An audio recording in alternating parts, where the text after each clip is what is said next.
Hey guys, you join me here, Snowman86. We are back on Ballyspring. So today we are at a few different bits and pieces. Our third cut is ready to go, and we also have our silage bales which need to be sold. So we're going to do that now, and we are actually going to start tinning out our herd numbers. Our sheep and goat combined are up over 200 animals on the farm, so that is a crazy amount. So anything that's male and maybe older than 7 or 8 months, we probably will ship out. For cows, we definitely have 9, I think we can sell. There's a couple of bulls there that are kind of 10 months and 13 or 14 months old. So we will look to ship them on. Each of them should net us a nice, definitely for the cows, should be around €1,000 per animal. So that will be nicely done, and it'll also reduce our daily feed intake. So that's probably the biggest concern. We're sitting around 50,000 litres a day, which is a crazy amount of grass, and yeah, we just we're not so much struggling to keep up with it. The pastures are working away nicely, but yeah, just it's might as well now's the time. They might throw on a little bit of value if we wait another couple of months, but I think now is probably a good enough time to offload them. So we'll just casually breeze past where we should have stopped, and we'll take the turn. And we've gone the wrong way. I had cows on my head, so that's where we've gone this way. See, can I back in here? Can't even see where I'm backing. So not the greatest start. So we'll just back into this person's house without clipping walls and hedges, and we'll try and get this process going again. So we're heading for the BGA first. Yeah, we gotta get rid of these. What have we got? 18 bales. So I'm thinking close to 15,000 euro profit should be the mark there. That'll take us up to 60,000 euros in the bank. And then once we've done selling the cows, definitely, and whatever sheep and goat we can, I'd imagine the sheep and goats will only raise maybe between 2,000 and 3,000. They just seem to be multiplying faster than we can keep an eye on them, so we're just going to tin out that herd as well a little bit. But for the most part, the big issue would be the cows. That's what's eating all the feed at the moment, so that's where we're going to kind of concentrate on, guys, and that's where we're going to go. After we've completed all those tasks, we then have third cut ready to go on the farm, so we're going to crack on and get that done. So busy old summer period on the farm. Probably could have sold these a couple of days ago, but we got time, so we're just going to get it done now. As I say, all going well, this should enable us to buy that beet field, well, the second arbor field of our farm, which will be fantastic. In terms of bales, we'll probably keep 2 trailers, and again we'll pick the fields closest to the farm as they're the most well maintained. They all got sprayed, fertilized well, things like that, so we'll keep those 2 trailer loads close to the farm. Things far away, we'll probably then wrap. So we should have a lot more silage to sell after this cut, and all going well, it'll just add to the profit margins on the farm. It's growing away nicely, we can't complain, so pretty happy with it. So as we approach the BGA, we're just going to square ourselves up and do an old auto load on trick. It's not much of a trick, mind you, but we'll just do that. We'll do this, and I'm expecting about £15,000, but we'll see what the final figure is. We can happily drive away. It's going to be more than that. It's 18,000 euros. So that's a pleasant surprise. Wasn't expecting that. We're about 5,000 or 6,000 euros short of that field, so that's fantastic, guys. No, I don't think there's anything coming, so we're just going to whip across.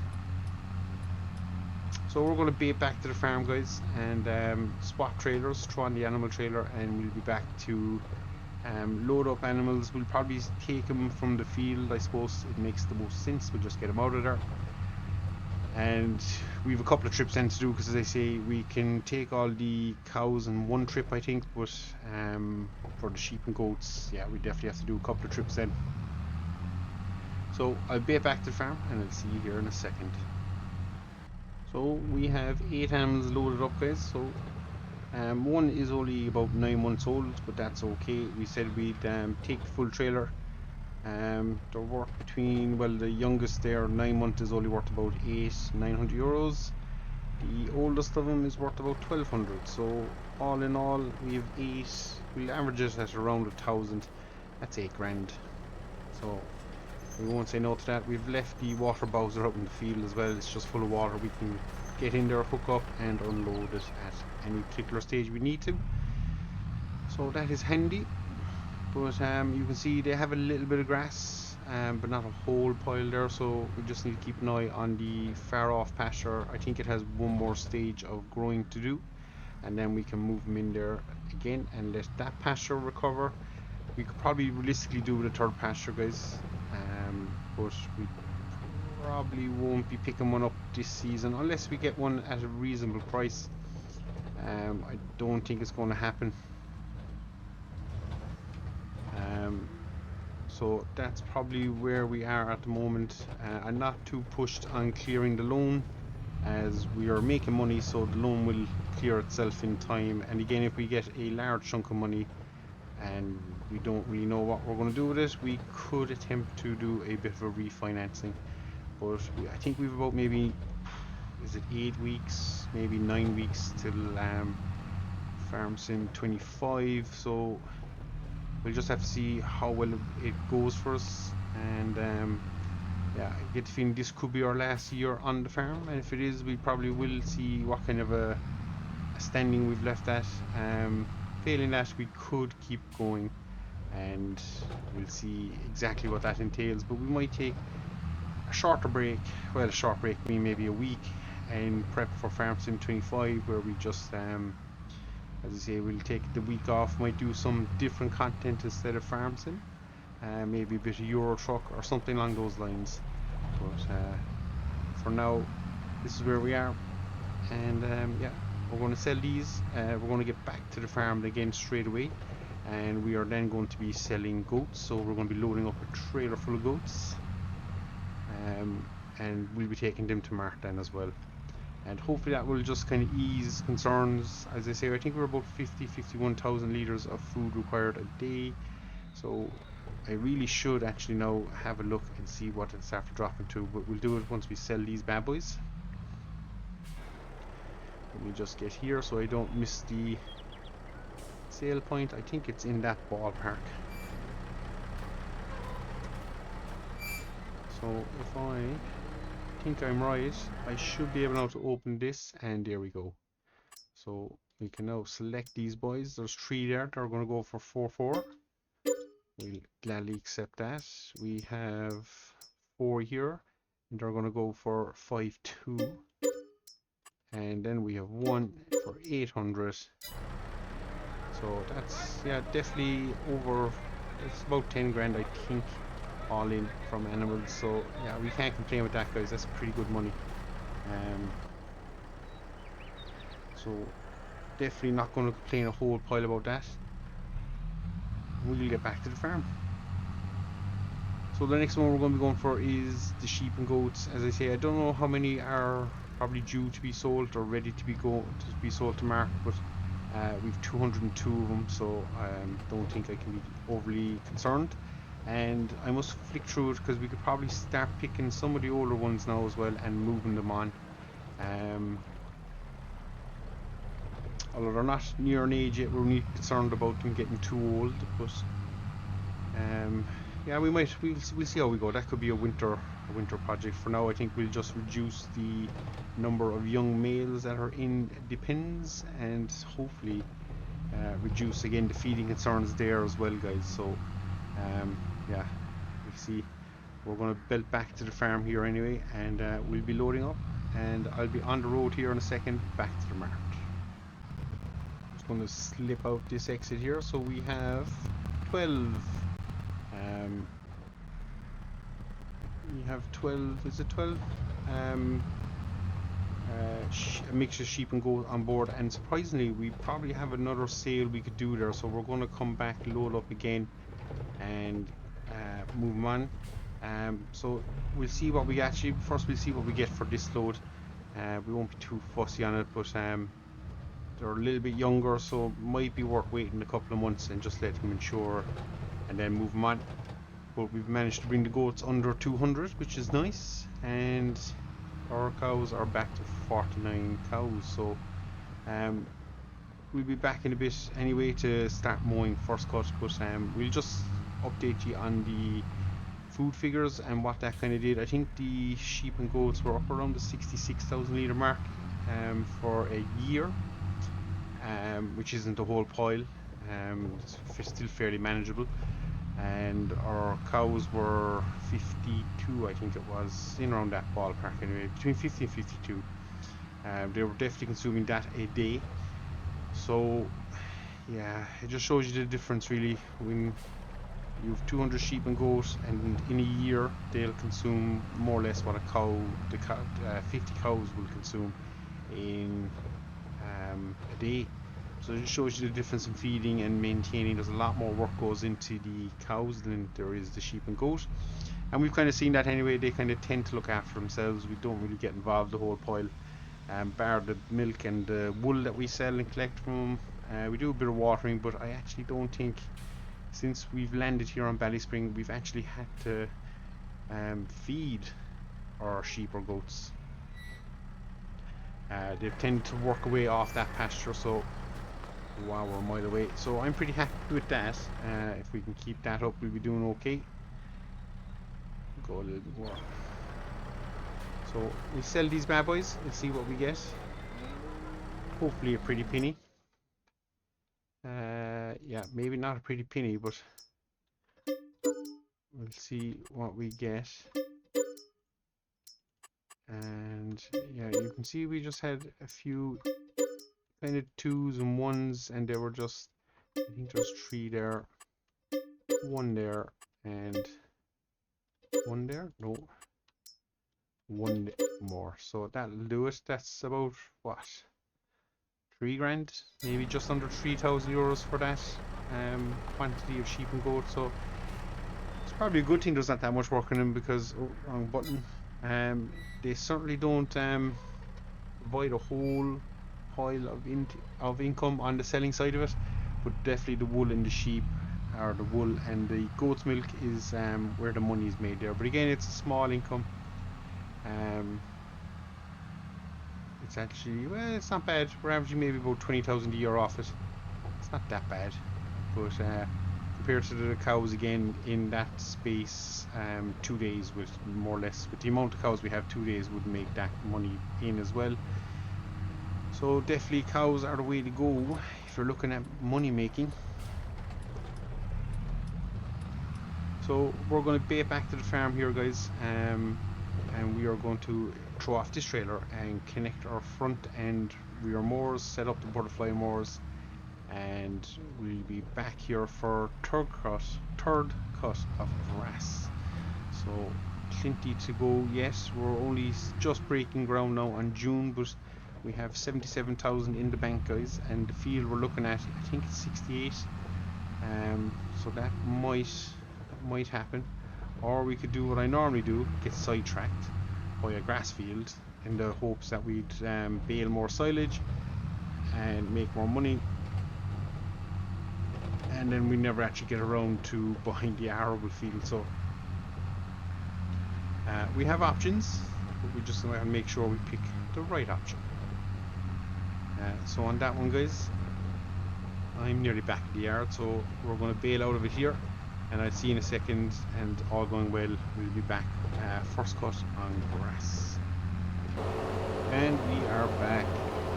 So all in all, guys, productive all day. We managed to sell a lot of animals. We sold a bit of bales, and we're sitting on 77,000, so it feels quite good to be up there. I'm quite happy with that, guys. Update on the amount of feed, I suppose, each animal group is taking, and it's some will call it neglect, others will say it's probably about right. It all kind of sums to neglect, but our sheep and goats are actually consuming 188,000 litres a year. It's about 4,500 litres a day. Again, it's not too bad, but it's way off the figure I had in my head where they were consuming a little bit over what the field was producing. So, yeah, that's a bit of a shock. The cows, on the other hand, I'd say we were a bit more accurate on that because that's the one we're watching on a regular basis to make sure we have enough feed for the winter. And they are now down to 47,000 litres, just under it, but more or less 47,000 litres a day. So they require a large chunk of food then to get them through the year. So it's a handy little calculator that's in an app. I can't remember the app it came in, but when it comes to this kind of thing, very handy that you can kind of plan ahead. And it gives us an idea of how much grass we actually need to carry into the winter. I won't lie, the number on the sheep and goats actually, I won't say it scared me, but it did kind of raise the old eyebrows, and I went, maybe we should start paying a little bit more attention to them, because I honestly did not realise that's the level of consumption they were at, which means we'll probably have to carry, you know, if we carried maybe 10 bales for the winter just to be safe, and that should see us cover the consumption from the sheep and goats. Should. It's all a theoretical kind of thing at the moment, but that's where we're basing things on. So I still think we're in a, just gotta make sure we're not missing bits. I still think we're in a good old place where we are kind of producing grass. 90 bales was the count of first cut, so we can manage to keep kind of that standard, even again another 80 bales. I think we have 50 odd in storage, so we're going to have to do a little bit of organising in that shed as well, guys, just to stack things. I know we have the new big shed again that we can store in, but we should definitely be able to hold more or less our entire winter's feed into that shed. And if it gets to a case where we need to sort of fill the shed, that is something we might actually have to do as well.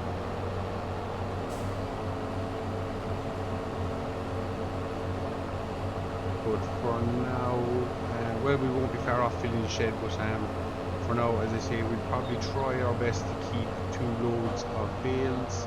This is third cut, bear in mind, is it third cut or second cut? This is second cut. I've been calling it third cut all along. So this is actually second cut for the season, guys. So it's actually better again, because we can carry 6 more loads of bales in the next couple of cuts. We keep putting 2 away. That is 48 bales. I think it's 24 bales the trailer holds. So that'd be 48 bales, and for cut, so that'd be what, 96, that'd be 134, I want to say. So potentially another 134 to carry on top of the 80 we already have. Yeah, we're producing more than enough grass to for it not to be a concern just at this moment in time. So with that in the mind, and fairly fresh in the mind, we probably will buy that beet field. Now we will have a little look around. If there's another arable field close by that's probably got more of a cash crop in it, we won't say no to that. And speaking of cash crops, we actually still have to sell our field beans from last year. They're still in the silo. So that's, I think, another 20,000 euros that's due into us soon enough. I think it's at the end of this month, start of July is when we'll get the best price. So that's when we're going to be kind of, well, probably from 3rd of July to the 1st, or 3rd of June to the 1st, we'll keep a close eye on things. If the price looks like we're above what we're expected to get, we'll probably sell.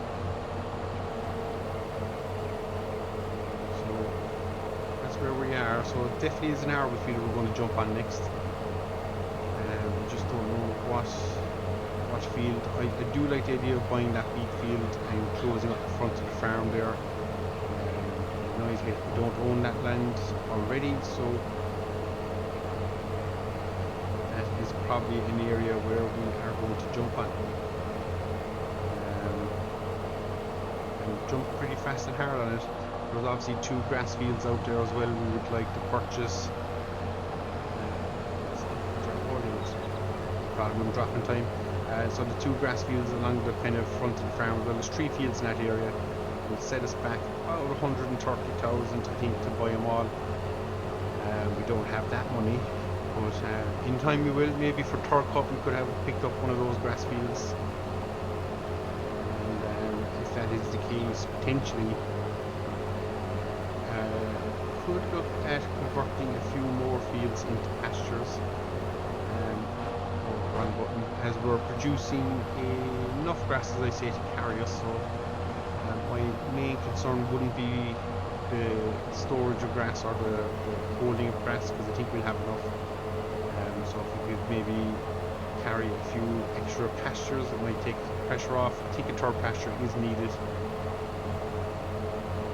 potentially even a fourth, because we did throw a few bales out to the second pasture, just to alleviate the fear of the animals running out of food, especially if we're skipping time and stuff. Don't want to run into that issue as best as I can, so we try to keep the old stockpile then in the field, that we can carry the cows for at least that day when we're skipping. So that's what we've done. So the production here from this grass will be going, yeah, this field will probably go straight to storage, and the field to our right will go to storage. And eventually these 3 fields in fact might go to storage, and then we'll sell everything else.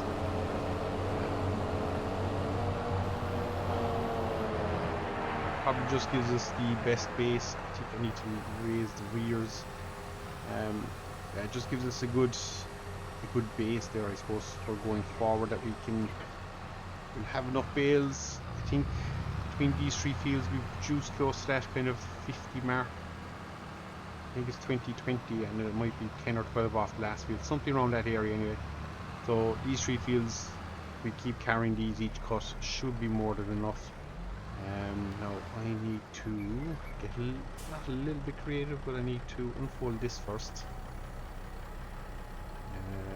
Just turn on, lower into the ground. I just want to pull through, or pass through. Otherwise we'll not leave the grass go to waste. We'll then unfold this more. Hopefully we're far enough away. I think we are. We'll just turn around. Drop brake, and away we go again. So it's a fairly repetitive cycle that we're kind of developing now, so that's why I think another arrow field, and if we start doing maybe a root crop, would spice it up. I know, as I say, we might have long left on the save, but still nice to try something a little bit different. Again, beets stuff is not something I would have done a whole pile of ever really in this game. Or potatoes for that matter of fact, so definitely will be interested to try and push that line, so that's probably what we're going to do. As I say, in terms of harvesting, we're probably going to have to rent the gear, as realistically we take, well, you need a beet harvester. We don't have one of them. You need a topper to get rid of the roots of the beet, not the roots but the heads maybe, the leafy part on top. So we need that, and then we don't own a second tractor, so it's going to be very hard to set up a way of drawing it all away, but we'll try our best. Definitely will try our best.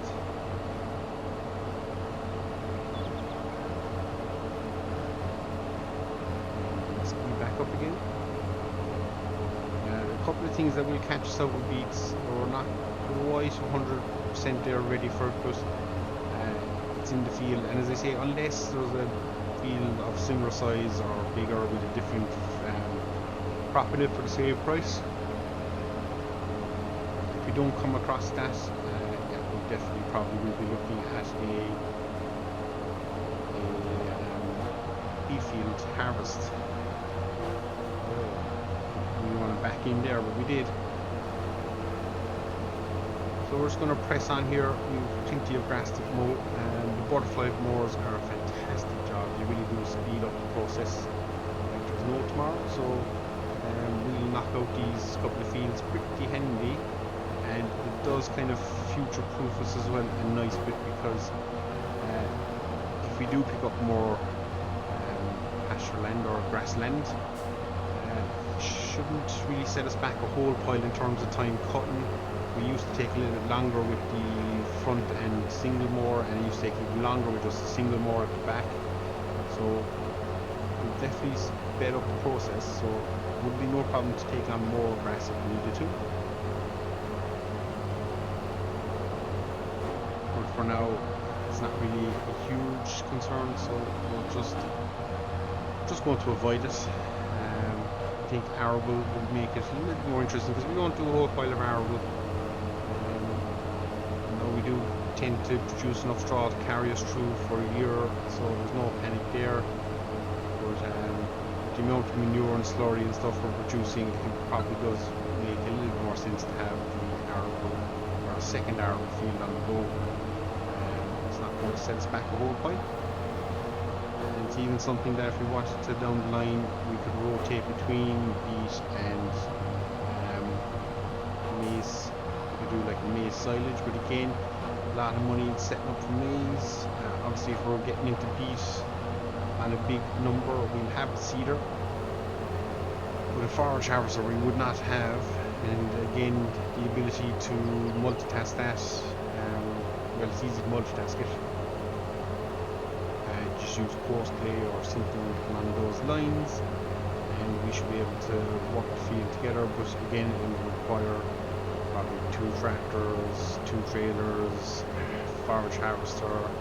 It's all stuff we don't own at the moment, so and again, all expensive equipment. So we might stick with grass silage, because that's probably what we know best, or more set up for it. Instead of the maize silage, that is. Obviously, if we're going to get big into grass silage, we could look at getting a pickup wagon.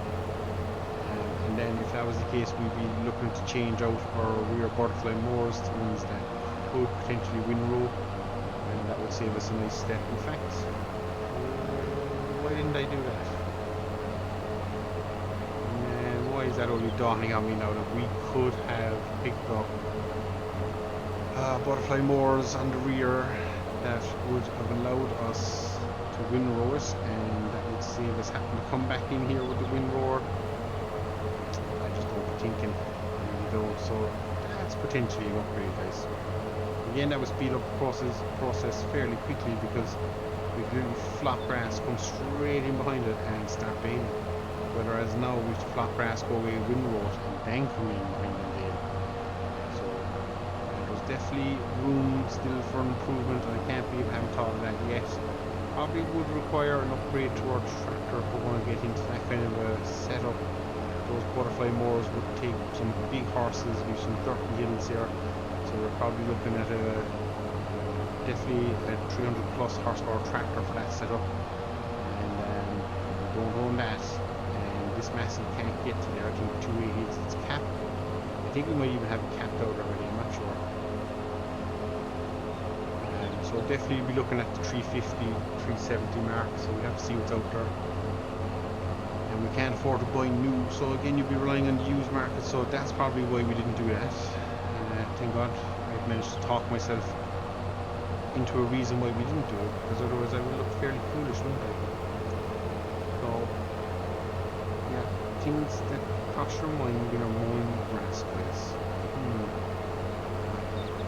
But for now, we're going to bait on, we'll get this done. We've a nice bit to do. We're a field and a half into a 4-field cut, so a 5-field cut actually. Jesus, I actually forgot how many fields we have. So yeah, as I said, we're going to bait on. We're going to get it done. Next day we'll be back here, windrow and baling, all that good stuff.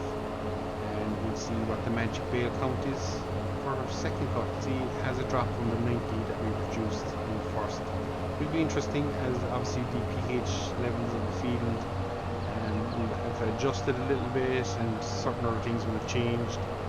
So really will be an interesting little thing to see. But for now, we're going to bait on, we're just going to get it done, and I think we'll sign off here, guys. So as always, thanks very much for watching, appreciate it. If you've liked what you've seen, be sure to hit that subscribe button, or thumbs up button, or subscribe, or both. If you want to see more, be sure to hit the subscribe button and follow along in the Ballyspring series that we are currently, I think, 60 odd episodes deep. So really am enjoying it. Hope you are too, guys, and until next time, I'll see you all again. Take care.